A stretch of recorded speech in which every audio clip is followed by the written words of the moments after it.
Toujours dans le cadre d'une intégrale au sens de Lebesgue, on va voir dans le chapitre 2 quelques techniques de calcul intégral. En particulier, on va donner la formule de changement de variable, puis le théorème de Fibini et de Tonelli pour les intégrales multiples. Mais avant ça, on va voir d'autres résultats de convergence du type passage à la limite et intervention limitée intégrale, comme le théorème de Lebesgue et les intégrales dépendantes d'un paramètre. En particulier, on va voir le théorème de continuité et de dérivation d'une fonction intégrale dépendante d'un paramètre. Commençons par le théorème de Lebesgue.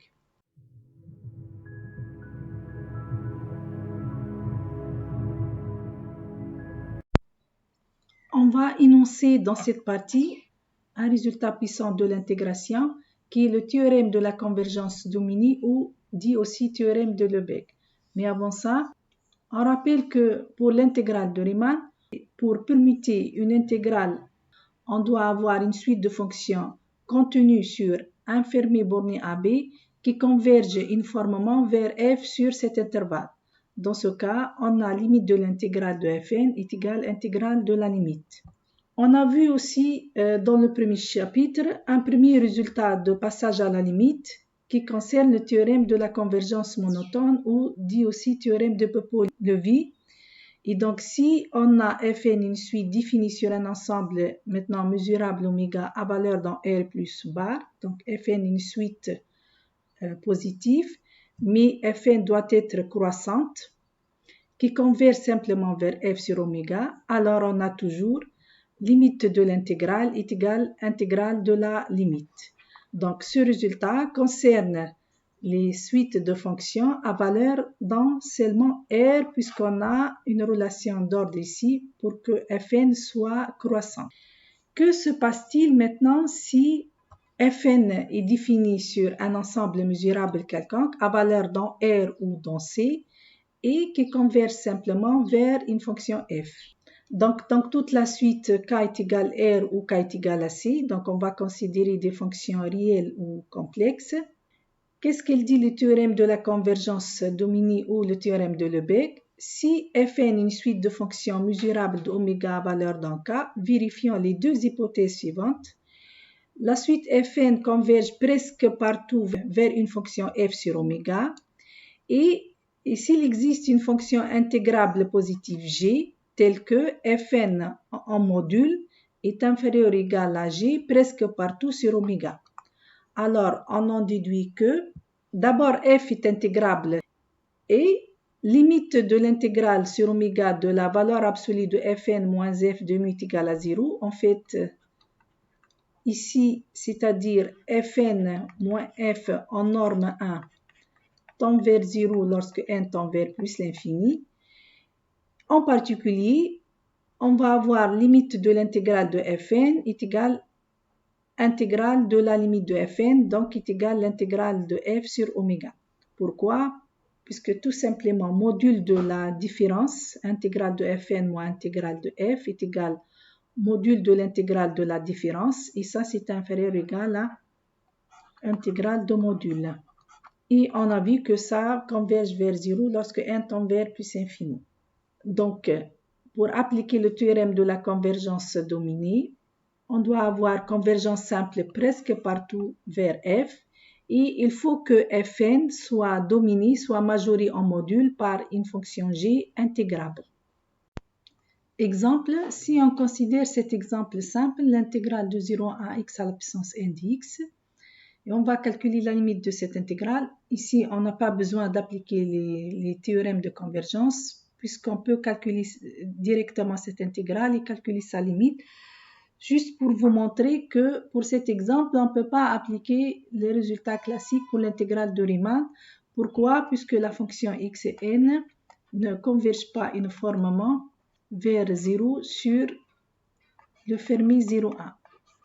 Et par conséquent, on ne peut pas appliquer ce résultat. Cependant, si on applique le théorème de Lebesgue, sachant qu'ici on a une intégrale de Riemann, et donc la fonction elle est aussi Lebesgue intégrable, c'est aussi l'intégrale sur 0 à x à la puissance n d mu de x.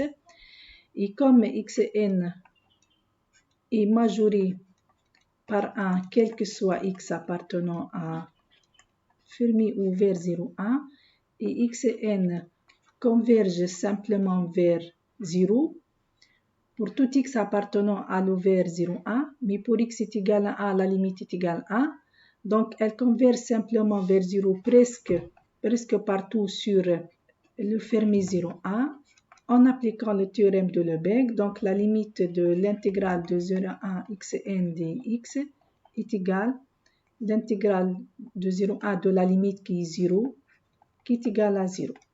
Un deuxième exemple, si on considère l'intégrale sur le semi-fermé 0 à 1 cosinus 1 sur x à la puissance n demi de x. Et donc, on va essayer d'appliquer le théorème de Lebesgue. On va considérer fn de x est égal à cosinus 1 sur x à la puissance n. Alors, fn est mesurable. Fn de x en valeur absolue, puisqu'on a cosinus des réels qui est inférieur à 1 à la puissance n, reste inférieur ou égal à 1, donc majoré par 1, quel que soit x appartenant à oméga qui est 0, 1 ici. Et pour la limite simple, fn de x qui est égal à cosinus 1 sur x à la puissance n. Cosinus 1 sur x c'est entre moins 1 et 1. Sa limite elle est égale à 0 si cosinus 1 sur x est strictement en valeur absolue inférieure à 1. Est égal à 1 si cosinus 1 sur x est égal à 1 et pas de limite si cosinus 1 sur x est égal à moins 1. Donc, on peut dire que fn de x converge ici simplement vers 0 presque pour tout x appartenant à 0 à fermé, même ici fermé. Pourquoi? Le cas où fn ne converge pas vers 0, ça correspond à cosinus 1 sur x est égal à plus ou moins 1. Donc 1 sur x est égal à k fois pi pour k appartenant à z étoile. Et donc x est égal à 1 sur k pi pour k appartenant à z.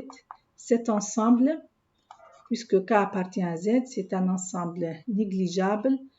Et donc, il est de mesure nulle, d'où la convergence simple ici, presque partout sur 0,1.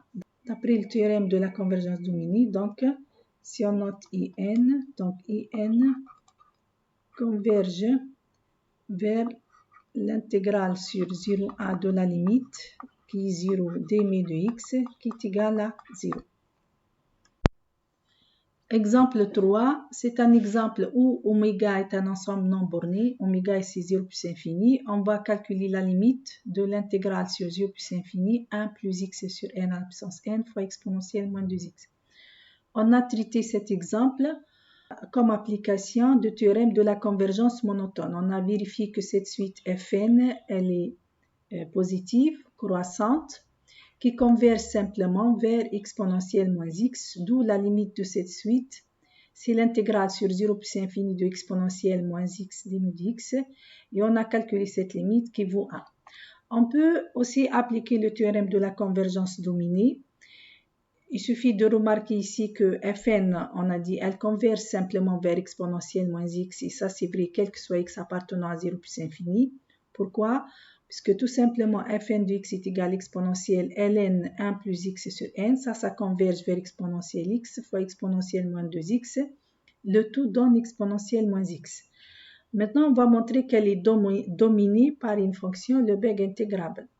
En utilisant le fait que ln de 1 plus y est inférieur ou égal à y, quel que soit y positif, une étude simple de la différence donne facilement cette inégalité.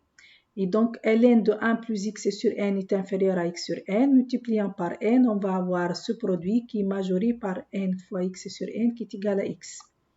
Ensuite, il suffit d'appliquer la fonction croissante exponentielle pour déduire que fn de x qui est clairement positif et qui est majoré donc par exponentielle x fois exponentielle moins 2x qui donne exponentielle moins x.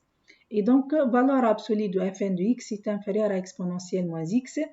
Cette fonction j, en fait, elle est Lebesgue intégrable sur 0 plus infini.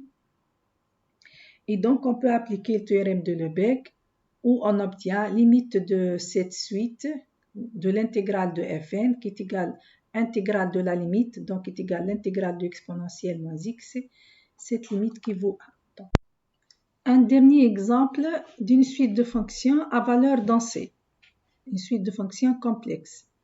Et donc, on a calculé l'intégrale sur R de exponentielle i fois x sur n plus x carré pour n un entier supérieur ou égal à 1.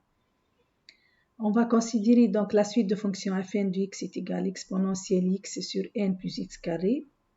Module de fn de x ici est égal au module de exponentielle x sur ce terme positif, mais module de exponentielle x est égal à 1, donc c'est majoré par 1 sur n plus x carré. Dans la limite, lorsque n tend vers plus l'infini 0, et comme module de fn tend vers 0, on en déduit ici que fn tend vers 0 lorsque n tend vers plus l'infini sur R. Essayons de majorer module de fn de x, qui fn de x en module c'est majoré par 1 sur n plus x carré, mais comme n plus x carré est supérieur ou égal à 1 plus x carré, donc si on passe à l'inverse, on va avoir 1 sur n plus x carré est inférieur à 1 sur 1 plus x carré. La fonction qui a x associe 1 sur 1 plus x carré appartient à L1 de R.